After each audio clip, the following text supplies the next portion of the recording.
നമസ്കാരം. ഉച്ചവാർത്ത ആരംഭിക്കുന്നു. ആദ്യം പ്രധാന തലക്കെട്ടുകളിലേക്ക്. GSTയുമായി ബന്ധപ്പെട്ട് സംസ്ഥാന സർക്കാരിനെതിരെ കടുത്ത ആരോപണങ്ങളുമായി പ്രതിപക്ഷ നേതാവ്. 1100 കോടി രൂപയുടെ തട്ടിപ്പ് നടന്നെന്നും തെറ്റായ രജിസ്ട്രേഷനിലൂടെ സംസ്ഥാനത്തിന് 200 കോടി നഷ്ടമായെന്നും ആരോപണം. പൂനെ GST ഇന്റലിജൻസ് വിവരം അറിയിച്ചിട്ടും നടപടിയെടുത്തില്ല. CBI അന്വേഷണം വേണമെന്നും ആവശ്യം.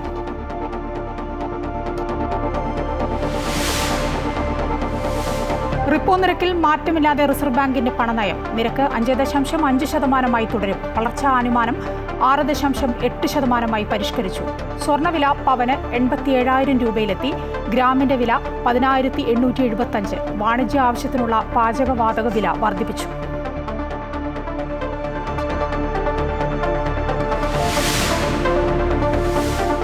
രാഷ്ട്രത്തിന്റെ ആത്മാവ് സംരക്ഷിക്കാനുള്ള പ്രവർത്തനമാണ് RSS നടത്തുന്നതെന്ന് പ്രധാനമന്ത്രി നരേന്ദ്രമോദി. സ്വാതന്ത്ര്യ സമരത്തിൽ നിർണായക പങ്കുവഹിച്ചിട്ടുണ്ടെന്നും നിരവധി RSS പ്രവർത്തകർക്ക് ജീവൻ നൽകേണ്ടി വന്നുവെന്നും പ്രധാനമന്ത്രി. RSSന്റെ 100ാം വാർഷികത്തോടനുബന്ധിച്ച് പ്രത്യേക തപാൽ സ്റ്റാമ്പും 100 രൂപയുടെ നാണയവും പുറത്തിറക്കി.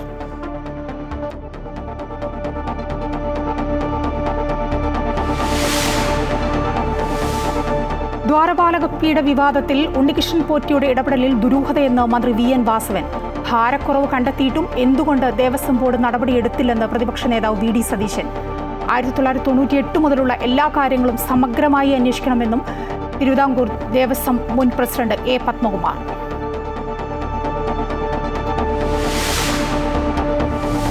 ലഡാക്കിലെ നിയന്ത്രണങ്ങൾ കുറച്ചു. ജനജീവിതം സാധാരണ നിലയിലേക്ക്. വിവിധ സംഘടനകളുമായി അനുനയ ശ്രമം തുടർന്ന് കേന്ദ്രം. സോനം വാങ്ചുക്കിനെ വേട്ടയാടുന്നുവെന്ന കുടുംബത്തിന്റെ ആരോപണം തള്ളി ലഡാക്ക് ഭരണകൂടം. ബലാത്സംഗ കേസിൽ റാപ്പർ വേടനെതിരെ കുറ്റപത്രം സമർപ്പിച്ചു. വിവാഹ വാഗ്ദാനം നൽകി പീഡിപ്പിച്ചതിനും സാമ്പത്തിക തട്ടിപ്പ് നടത്തിയതിനും തെളിവുണ്ടെന്ന് പരാമർശം.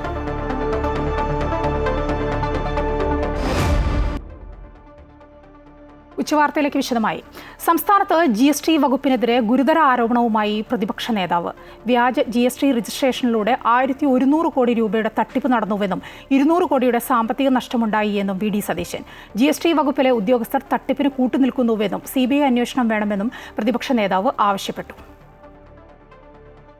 GST രജിസ്ട്രേഷനുമായി ബന്ധപ്പെട്ട് സംസ്ഥാനത്ത് കോടികളുടെ തട്ടിപ്പ് നടന്നതായി രേഖകൾ നിരത്തിയാണ് പ്രതിപക്ഷ നേതാവ് ആരോപണം ഉന്നയിക്കുന്നത്. 1100 കോടി രൂപയുടെ വ്യാജ രജിസ്ട്രേഷൻ നടന്നതിലൂടെ 200 കോടി രൂപയുടെ സാമ്പത്തിക നഷ്ടം സംസ്ഥാനത്ത് ഉണ്ടായി. പൂനെ GST ഇന്റലിജൻസ് ഇക്കാര്യം സർക്കാരിനെ അറിയിച്ചിട്ടും രജിസ്ട്രേഷൻ റദ്ദാക്കിയതിനപ്പുറം അന്വേഷണം നടത്താൻ തയ്യാറായില്ല എന്നും തട്ടിപ്പിന് സർക്കാർ കുടപിടിക്കുകയാണെന്നും VD സതീശൻ ആരോപിച്ചു. GST വകുപ്പിലെ ഒരു വിഭാഗം ഉദ്യോഗസ്ഥരുടെ അറിവോടുകൂടിയാണ് തട്ടിപ്പ് നടക്കുന്നതെന്നും ഇപ്പോൾ പുറത്തുവന്നത് മഞ്ഞുമലയുടെ ഒരറ്റം മാത്രമാണെന്നും പ്രതിപക്ഷ നേതാവ് ആരോപിക്കുന്നു. ഇക്കാര്യത്തിൽ CBI അന്വേഷണമാണ് പ്രതിപക്ഷം ആവശ്യപ്പെടുന്നത്. 1100 കോടി രൂപയുടെ ട്രാൻസാക്ഷൻ നടത്തി 200 കോടി രൂപ ഈ ഒറ്റ കേസിൽ മാത്രം സംസ്ഥാനത്തിന് നഷ്ടം വന്നു. GST നഷ്ടം വന്നു. പൂനെയിലെ GST ഇന്റലിജൻസ് ഇത് കണ്ടുപിടിച്ച് സംസ്ഥാന ഗവൺമെന്റിനെ അറിയിച്ചു. ഒരു അന്വേഷണവും നടത്തിയിട്ടില്ല. ഇതിന്റെ പുറകിൽ ആരാണ് പ്രവർത്തിച്ചിരിക്കുന്നത്, ഏത് തട്ടിപ്പുകാരാണ്, ഏത് കാർട്ടലാണ് ഇതിന്റെ പിന്നിൽ പ്രവർത്തിച്ചിരിക്കുന്നത് എന്നുള്ള ഒരു അന്വേഷണവും GST നടത്തിയിട്ടില്ല. നടത്താൻ പോലീസിനോടൊട്ട് ആവശ്യപ്പെട്ടിട്ടില്ല. ഇതൊരു മഞ്ഞുമലയുടെ അഗ്രം മാത്രമാണ് ഈ തട്ടിപ്പ്. Tip of an iceberg. ഇത് വെറും നികുതി തട്ടിപ്പ് മാത്രമല്ല, ഡാറ്റാ മോഷണം കൂടിയാണെന്നും പ്രതിപക്ഷ നേതാവ് ചൂണ്ടിക്കാട്ടി. നിരന്തരം തട്ടിപ്പ് നടന്നിട്ടും മിണ്ടാതിരുന്ന GST ഉദ്യോഗസ്ഥർക്കെതിരെ നടപടിയെടുക്കണം. ആധുനിക സാങ്കേതിക വിദ്യകൾ ഉപയോഗിച്ച് നികുതി തട്ടിപ്പ് നടത്തുകയും ഡാറ്റാ മോഷണം നടത്തുകയും ചെയ്തിട്ടും സർക്കാർ നടപടി സ്വീകരിച്ചില്ല എന്നത് വിഷയത്തിന്റെ ഗൗരവം വർദ്ധിപ്പിക്കുന്നുവെന്നും പ്രതിപക്ഷ നേതാവ് പറഞ്ഞു. അമൃത ന്യൂസ്, തിരുവനന്തപുരം. നിരക്കിൽ മാറ്റം വരുത്താതെ റിസർവ് ബാങ്കിന്റെ ഇത്തവണത്തെ പണനയം. റിപ്പോ നിരക്ക് 5.5% തുടരും. GDP അനുമാനം 6.8% പരിഷ്കരിച്ചു. ചരക്ക് സേവന നികുതിയിലെ പരിഷ്കാരം പണപ്പെരുപ്പത്തിൽ കാര്യമായ സ്വാധീനം ചെലുത്തുമെന്നും ഉപഭോഗത്തെയും വളർച്ചയെയും ഉത്തേജിപ്പിക്കുമെന്നും RBI ഗവർണർ സഞ്ജയ് മൽഹോത്ര പറഞ്ഞു. Will help align our guidelines with international standards adapted to our national conditions and priorities, and strengthen the capital adequacy framework for the banks and the all India financial institutions. ഫെബ്രുവരി മുതൽ തുടർച്ചയായി 1% കുറച്ച ശേഷം ഓഗസ്റ്റിലെ യോഗത്തിലാണ് repo 5.5% ബാങ്കുകൾക്ക് RBI വായ്പ നൽകുമ്പോൾ ഈടാക്കുന്ന പലിശയായ repo നിരക്ക് ഫെബ്രുവരിയിൽ 6.5% നിലവിലെ രാജ്യത്തിന്റെ സാമ്പത്തിക സ്ഥിതികൾ വിലയിരുത്തിയ ശേഷമാണ് നയപ്രഖ്യാപനം. രൂപയുടെ മൂല്യം ഡോളറുമായി താരതമ്യപ്പെടുത്തുമ്പോൾ ഇടിയുന്ന ഒരു സാഹചര്യത്തിൽ ഇനിയൊരു നിരക്ക് കുറയ്ക്കൽ ഉണ്ടായിക്കഴിഞ്ഞാൽ അത് വീണ്ടും രൂപയുടെ മൂല്യത്തെ സാരമായി ബാധിച്ചേക്കും എന്നുള്ള ഒരു ആശങ്ക വിപണിയിലുണ്ട്. ആ ഒരു പശ്ചാത്തലത്തിലാണ് നിരക്ക് കുറയ്ക്കാതിരുന്നത്. അതിനിടെ സ്വർണ്ണവിലയിൽ ഇന്നും വർധനവുണ്ടായി. റെക്കോർഡ് വില വർധനവാണ് സ്വർണ്ണ വിപണിയിൽ കാണുന്നത്. സ്വർണ്ണവില പവന് 87,000 രൂപയായി. 10,875 രൂപയാണ് ഗ്രാമിന്റെ വില. അമേരിക്ക ഫെഡറൽ റിസർവുകളിൽ വരുത്തിയ മാറ്റം സ്വർണ്ണവിലയെ സ്വാധീനിക്കുന്നുണ്ട്. News desk Amrita TV. 100ന്റെ നിറവിൽ RSS ശതാബ്ദി ചടങ്ങുകൾക്ക് ഡൽഹിയിലെ ഡോക്ടർ അംബേദ്കർ ഇന്റർനാഷണൽ സെന്ററിൽ പ്രധാനമന്ത്രി നരേന്ദ്രമോദി തുടക്കം കുറിച്ചു. രാഷ്ട്രനന്മയാണ് RSSന്റെ മുഖമുദ്രയെന്ന് പ്രധാനമന്ത്രി പറഞ്ഞു. 2047 വികസിത രാജ്യമായി ഇന്ത്യ മാറുമെന്നും അതിന് പ്രധാന പങ്ക് വഹിക്കുക RSS ആയിരിക്കുമെന്നും മോദി പറഞ്ഞു. ശതാബ്ദി ആഘോഷത്തിന്റെ ഭാഗമായി പ്രത്യേക തപാൽ സ്റ്റാമ്പും നാണയവും ചടങ്ങിൽ പുറത്തിറക്കി. 1925 രൂപീകൃതമായ രാഷ്ട്രീയ സ്വയം സേവക സംഘം 100ാം വാർഷികത്തിന്റെ നിറവിലാണ്. ഒരു വർഷം നീണ്ടു നിൽക്കുന്ന വിപുലമായ പരിപാടികളാണ് ശതാബ്ദിയുടെ ഭാഗമായി സംഘടിപ്പിച്ചിട്ടുള്ളത്. ആഘോഷങ്ങളുടെ ഭാഗമായി ഡൽഹിയിൽ നടന്ന പരിപാടിയിൽ പ്രധാനമന്ത്രി നരേന്ദ്രമോദി മുഖ്യാതിഥിയായി. RSS ജനറൽ സെക്രട്ടറി ദത്താത്രേയ ഹൊസബള, കേന്ദ്രമന്ത്രി ഗജേന്ദ്ര സിംഗ് ഷെഖാവത്ത്, ഡൽഹി മുഖ്യമന്ത്രി രേഖ ഗുപ്ത എന്നിവർ സന്നിഹിതരായി.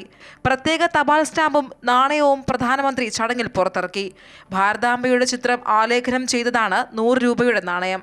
RSSന്റെ കീഴിൽ നിരവധി സംഘടനകൾ ഉണ്ടെങ്കിലും രാഷ്ട്രം എന്ന ഒറ്റ ലക്ഷ്യം മാത്രമാണ് സംഘടനകൾക്കുള്ളതെന്ന് പ്രധാനമന്ത്രി പറഞ്ഞു.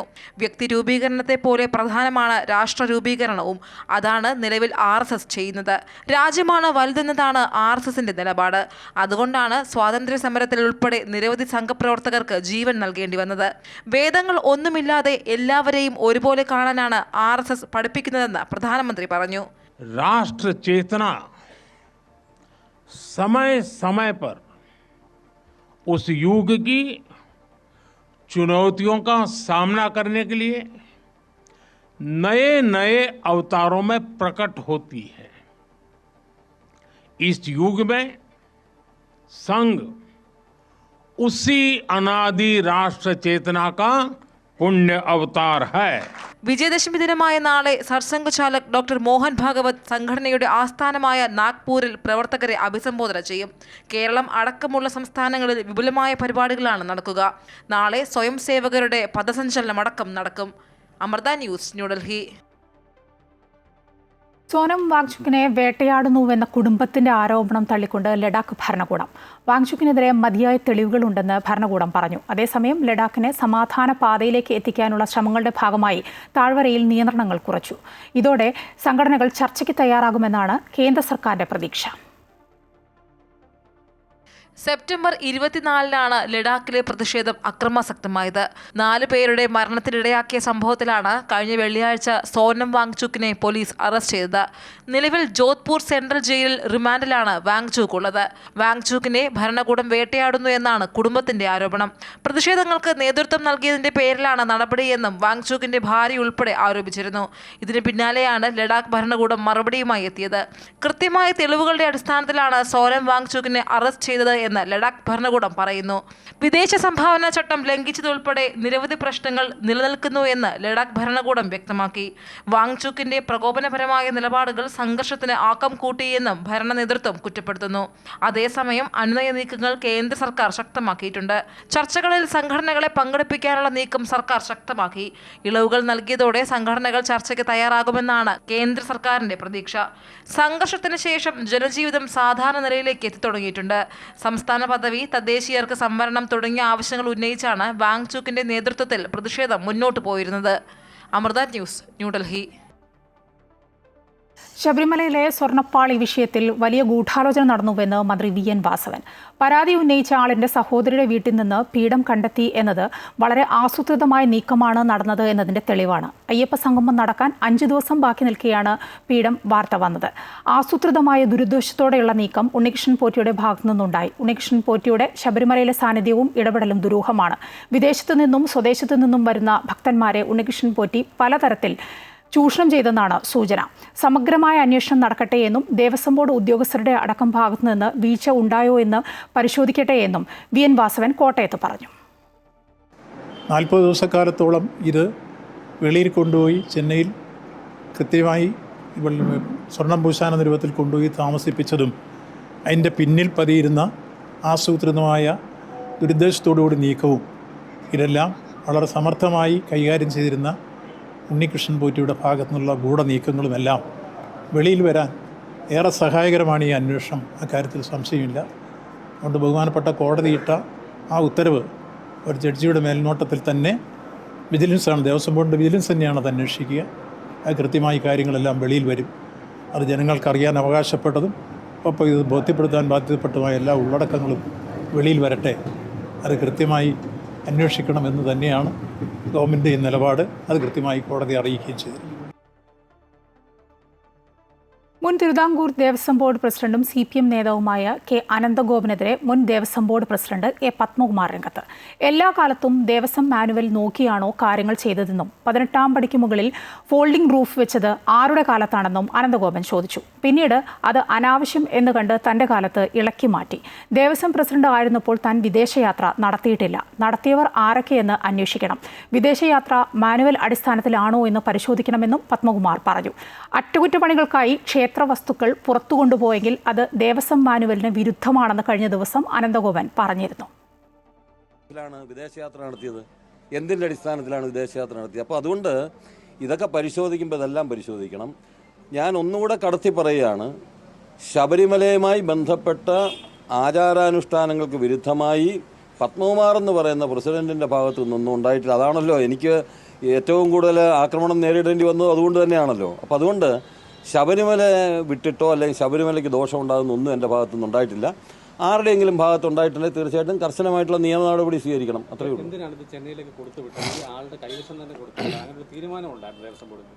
ഒരിക്കലും ഇല്ല. അതെന്താണെന്ന് വെച്ച് കഴിഞ്ഞാൽ ഇപ്പോൾ അങ്ങനെ ഇതിപ്പോൾ ഇലക്ട്രോ പ്ലേറ്റിംഗ് ഉൾപ്പെടെ അല്ലെങ്കിൽ പുതിയ സംവിധാനമാണെന്നാണല്ലോ പറഞ്ഞത്. അങ്ങനെ പുതിയ സംവിധാനത്തിൻ്റെ അടിസ്ഥാനത്തിലാണെങ്കിൽ ആ പുതിയ സംവിധാനത്തിൻ്റെ അടിസ്ഥാനത്തിലാവാം. ഇത് നമ്മളിപ്പോൾ ദേവസ്വം ബോർഡ് ചെയ്യുന്നത് നയപരമായ തീരുമാനങ്ങളാണ്. അത് നടപ്പിലാക്കാനുള്ള ഉത്തരവാദിത്വം കമ്മീഷണറും തിരുവാഭരണം കമ്മീഷണറും ചീഫ് എഞ്ചിനീയറും അതുപോലെ തന്നെ വിജിലൻസ് ഓഫീസറുമാണ്. അവരുടെ ഉത്തരവാദിത്വത്തെ തന്നെയാണ് കൊടുത്തയക്കാൻ തീരുമാനിച്ചിട്ടുള്ളത്. ശബരിമലയിലെ ദ്വാരപാലക ശില്പ വിവാദത്തിൽ സമഗ്ര അന്വേഷണം വേണമെന്ന് പ്രതിപക്ഷ നേതാവ് VD സതീശൻ. സ്പോൺസർമാരായ ഉണ്ണികൃഷ്ണൻ പോറ്റി ആരുടെ ബിനാമിയാണെന്ന് VD സതീശൻ ചോദിച്ചു.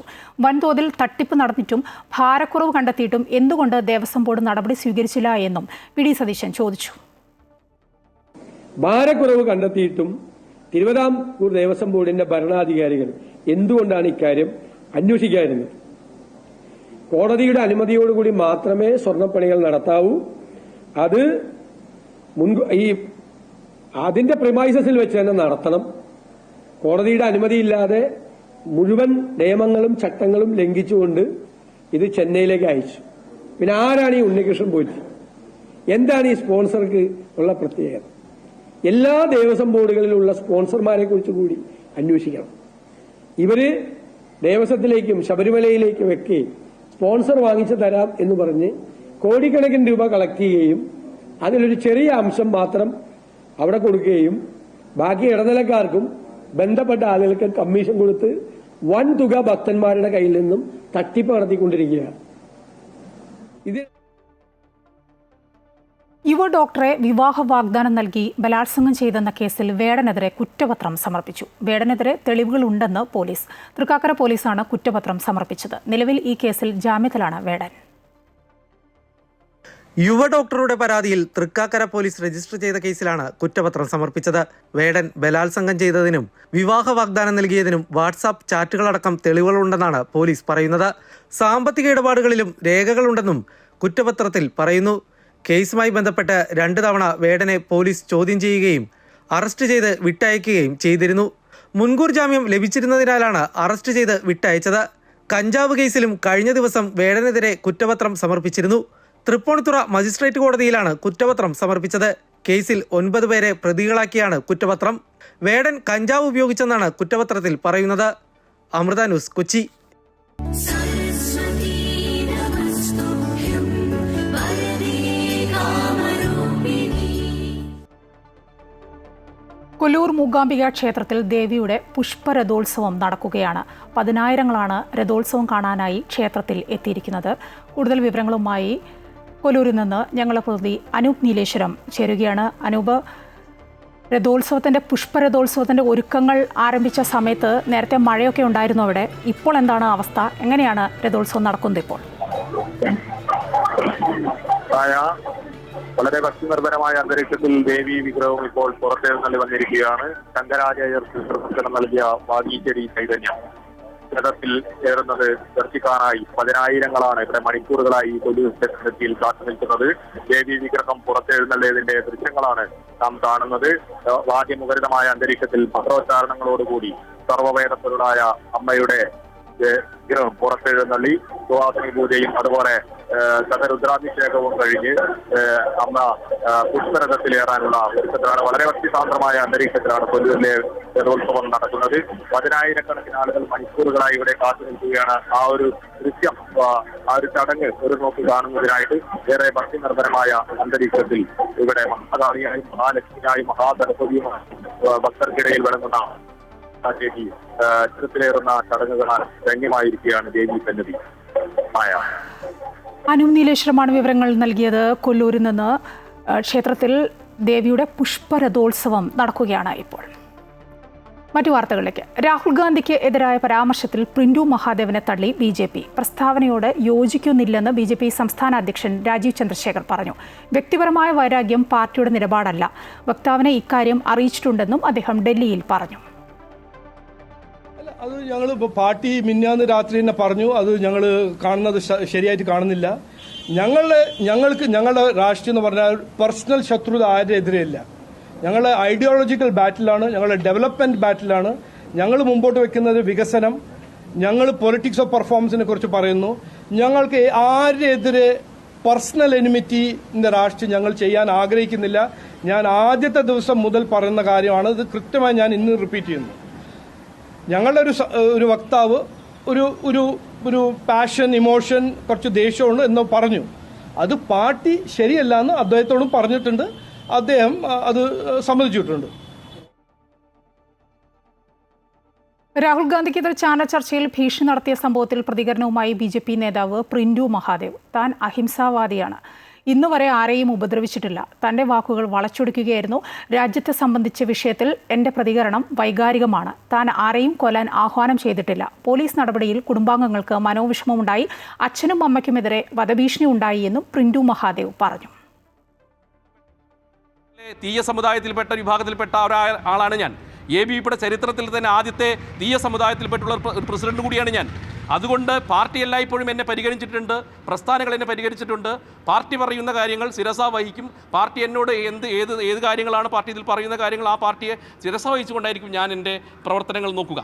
ഇത് വിഷയത്തിൽ തുടക്കത്തിൽ പാർട്ടിയിൽ നിന്ന് വേണ്ടത്ര പിന്തുണ കിട്ടിയില്ല എന്നൊരു പരാതിയുണ്ട്. അത്തരം കാര്യങ്ങൾ വാട്സപ്പ് ഗ്രൂപ്പുകളിലോ ഒരിക്കലും ഞാൻ പറഞ്ഞിട്ടില്ല. അതുകൂടിയാണ് ഞാൻ പറഞ്ഞത്. തെറ്റായ കാര്യങ്ങളാണ് ഞാൻ പ്രചരിക്കുന്നത്.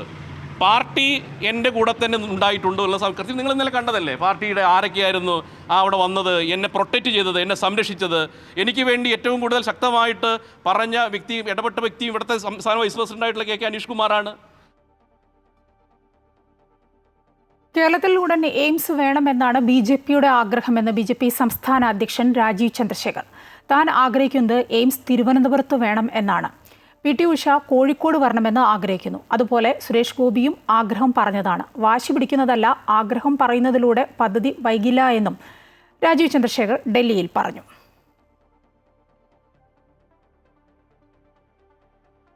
എറണാകുളം മഹാരാജാസ് കോളേജ് ഹോസ്റ്റൽ കോമ്പൗണ്ടിലെ മരത്തിനു മുകളിൽ കൂറ്റൻ പെരുമ്പാമ്പ്. രാവിലെ 10 മണിയോടെ മരത്തിനു ചുറ്റും കാക്കകൾ കൂട്ടത്തോടെ പറക്കുന്നതും ശബ്ദിക്കുന്നതും ശ്രദ്ധയിൽപ്പെട്ടതിനെ തുടർന്നുള്ള പരിശോധനയിലാണ് മരത്തിൽ ചുറ്റിക്കറങ്ങുന്ന നിലയിൽ പെരുമ്പാമ്പിനെ കണ്ടെത്തിയത്. ഫയർഫോഴ്സ് ഉദ്യോഗസ്ഥരും വനംവകുപ്പ് ഉദ്യോഗസ്ഥരും സ്ഥലത്ത് എത്തിയിട്ടുണ്ട്. പാമ്പ് മരത്തിൽ നിന്ന് താഴേക്ക് ഇറങ്ങിയാലേ പിടികൂടാൻ കഴിയൂ എന്ന നിലപാടിലാണ് ഉദ്യോഗസ്ഥർ. അവർ ഇറക്കാമെന്ന് പറയുന്നത് സ്നേക്ക് ക്യാച്ചറിൻ്റെ അഭിപ്രായത്തിൽ ചെറുതായിട്ട് നമ്മൾ നനച്ചു കൊടുത്ത് ചെറുമഴയൊക്കെയില്ല ആക്കി കഴിഞ്ഞാൽ അതിന് ഇതിഷ്ടമല്ല, നനവ് ഇഷ്ടമല്ല. അപ്പോൾ അത് പതുക്കെ പതുക്കെ താഴത്തേക്ക് വരുന്ന അപ്പം അങ്ങനെ കുറച്ച് പ്രാവശ്യം ചെയ്ത് നമുക്ക് താഴത്തേക്ക് കൊണ്ടുവരാം. കുറച്ച് താഴത്തേക്ക് കൊണ്ടുവന്നാൽ സ്നേക്ക് ക്യാച്ചറിന് പിടിക്കാൻ പറ്റും. ഇപ്പം നമ്മൾ ചെയ്യാത്തത് എന്താണെന്ന് വെച്ചാൽ എങ്ങാനും അത് താഴേക്ക് വീഴുകയാണെങ്കിൽ എന്തെങ്കിലും ക്ഷതം പറ്റുകയാണെങ്കിൽ ഇത് വന്യജീവി സംരക്ഷണത്തിൽ പെടുന്ന വലിയ ഇനം പാമ്പാണ്, പൈത്തനാണ്, മലമ്പാമ്പാണ്. അതുകൊണ്ടാണ് ഫയർഫോഴ്സ് എന്ന് സംശയിക്കുന്നത്. പ്രിയങ്ക മാഡം നമ്മുടെ കളക്ടർ ഇടപെട്ടു, മലയാറ്റൂരിൽ നിന്ന് അവർ പുറപ്പെട്ടു, 1 മണിക്കൂർ എന്ന് പറഞ്ഞു. പിന്നെ within 2 minutes they called and told me, madam വലിയ ഇത് കാണുന്നില്ല റോഡിൽ, ഇന്ന് ഹോളിഡേ ആണല്ലോ, ഞങ്ങൾ ബീക്കൺ ലൈറ്റ് അടിച്ച് 1/2 മണിക്കൂറിലെത്താം, അതുവരെ ഫയർഫോഴ്സിന് ഇവിടെ തന്നെ നിർത്തണേ. കൂടുതൽ വിവരങ്ങളുമായി ഞങ്ങളുടെ പ്രതിനിധി ശ്രീജിത്ത് ചേരുകയാണ്. ശ്രീജിത്ത്, മണിക്കൂറുകളായി ഈ പാമ്പ് മരത്തിലുണ്ട്, അവിടെ നിന്ന് താഴേക്ക് ഇറക്കിയാലല്ലേ അതിനെ പിടികൂടാൻ കഴിയൂ? അതിനുള്ള നടപടികളൊക്കെ, പ്രവർത്തനങ്ങളൊക്കെ എങ്ങനെയാണ് മുന്നോട്ട് പോകുന്നത്?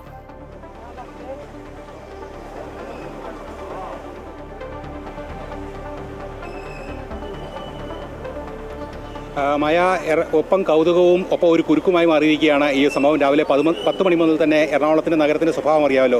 ഈ തിരക്കേറിയ നഗരത്തിൽ ഈ റോഡ് മുഴുവൻ ഗതാഗതക്കുരുക്കിലാക്കിക്കൊണ്ടാണ് ഈ പാമ്പ് മരത്തിന് മുകളിൽ കയറിയിരിക്കുന്നത്. അതുകൊണ്ട് തന്നെ വലിയൊരു ജനസഞ്ചയം ഇവിടെ എത്തിയിട്ടുണ്ട്. ഉദ്യോഗസ്ഥർ, എം എൽ എ അടക്കമുള്ള ജനപ്രതിനിധികളും ഉദ്യോഗസ്ഥരും എത്തിയിട്ടുണ്ട്. പക്ഷേ ഇപ്പോൾ നിലവിൽ തീരുമാനിച്ചിരിക്കുന്നത് ഈ ആളുകളുടെ ബഹളവും ശബ്ദവും മൂലമാണ് പാമ്പ് താഴേക്ക് ഇറങ്ങാത്തതെന്നാണ്.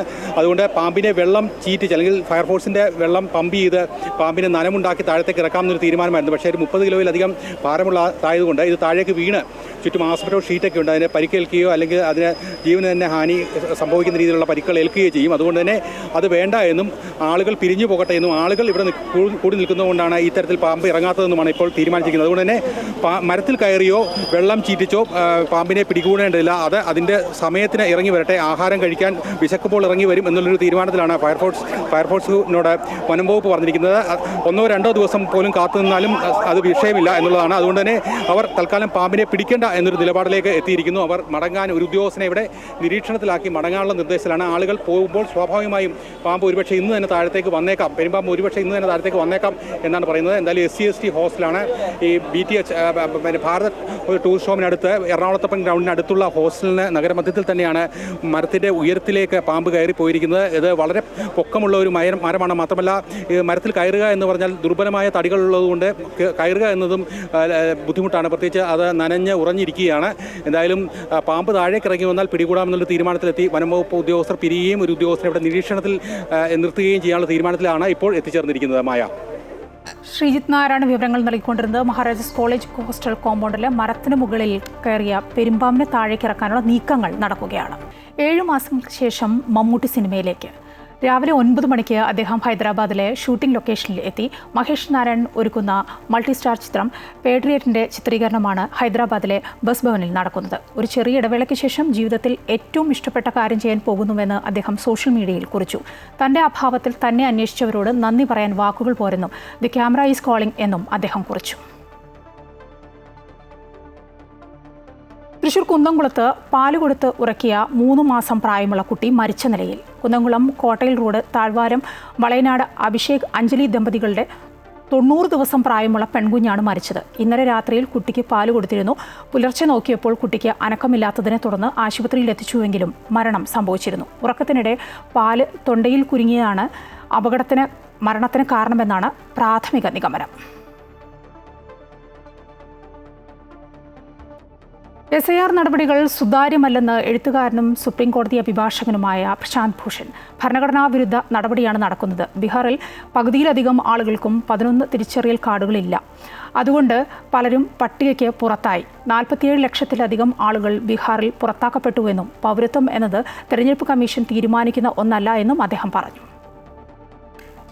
There are several problems with this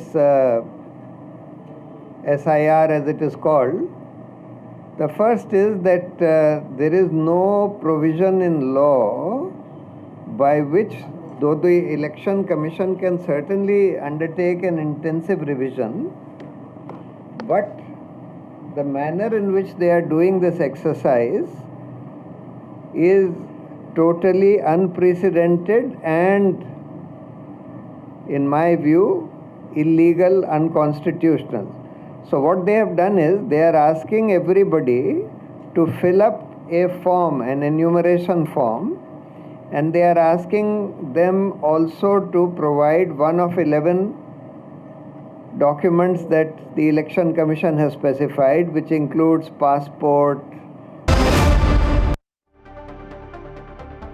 under 19 test ക്രിക്കറ്റിൽ വീണ്ടും ചരിത്രം കുറിച്ച് ഇന്ത്യയുടെ വൈഭവ് സൂര്യവംശി. ഓസ്ട്രേലിയക്കെതിരായ ഒന്നാം ടെസ്റ്റിൽ 78 പന്തിൽ നിന്ന് സെഞ്ചുറി തികച്ചാണ് 15-കാരനായ സൂര്യവംശി മിന്നും പ്രകടനം കാഴ്ചവെച്ചത്. യൂത്ത് ടെസ്റ്റിന്റെ ചരിത്രത്തിലെ ഏറ്റവും വേഗമേറിയ 4ാമത്തെ സെഞ്ചുറിയാണ് ഇത്. ഇതോടെ അണ്ടർ 19 ടെസ്റ്റിൽ 100-ൽ താഴെ മാത്രം പന്ത് നേരിട്ട് 2 തവണ സെഞ്ചുറി നേടുന്ന 2ാമത്തെ താരവുമായി വൈഭവ്. അണ്ടർ 19 ക്രിക്കറ്റിൽ ഏറ്റവും കൂടുതൽ 6 നേടിയ താരമെന്ന് നേട്ടം കൈവരിച്ച് ഒരാഴ്ച തികയും മുമ്പാണ് വൈഭവിന്റെ ഈ പ്രകടനം.